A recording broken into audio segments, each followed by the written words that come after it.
Head Eestimaa inimesed, aasta lõpp on ja on olnud keeruline aasta. Aivo Peterson pöördus enne kohtuotsuse väljakuulutamist teda toetama tulnud rahva poole.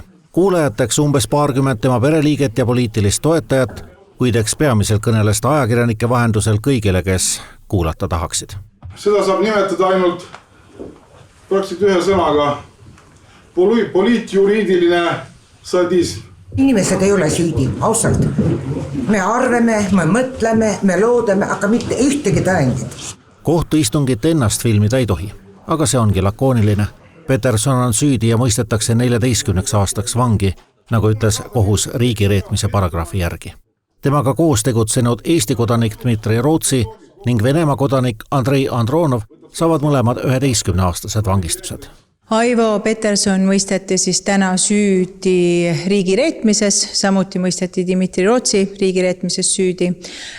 Kuna Andrei Andronov on Vene Föderatsiooni kodanik, siis kohus mõistis ta süüdi vägivallata tegevuses Eesti Vabariigi siis suveräänsuse ja territoriaalse terviklikkuse vastu.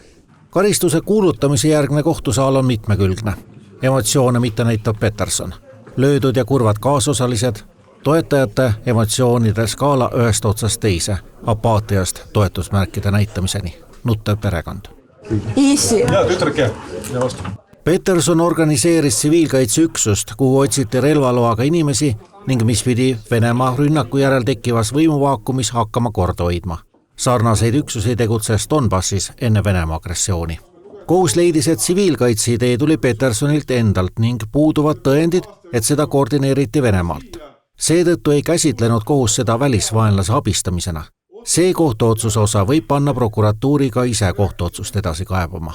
Sellise üksuse loomine on tõendamist leidnud, küll aga leidis kohus, et see ei ole käsitletav siis vägivallata tegevusena Eesti Vabariigi vastu, sest tegemist oli Aivo Petersoni enda initsiatiivil loodava üksusega.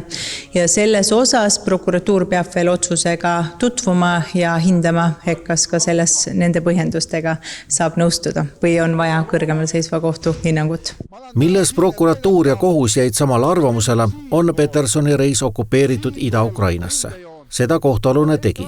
Sellele eelnesid Venemaa esindajatega kohtumised, kus lepiti kokku, et Peterson kutsub oma sõnumites üles lõpetama Ukraina toetamist ja kahtlema NATO võimes Eestit kaitsta. Kohtuotsuse järgi Peterson täitis need kokkulepped ja osales Venemaa propagandasaadetes. Kas Peterson kaebab otsuse edasi, otsustab ta pärast seda, kui kaitsja on otsusega täismahus tutvunud. Dmitri Rootsi lubas otsuse edasi kaevata, Andronovi seisukoht ei olnud uudise valmimise ajaks teada. Soovin teile head jõuluaega kõigile, head algavat uut aastat. Aitäh, et tulite. Sulle edu!